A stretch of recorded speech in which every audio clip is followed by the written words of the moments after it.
சுடுகின்றது.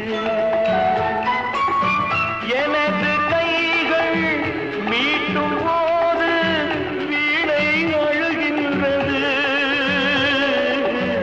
எனது கைகள் தழுவும் போது மலரும் சுடுகின்றது.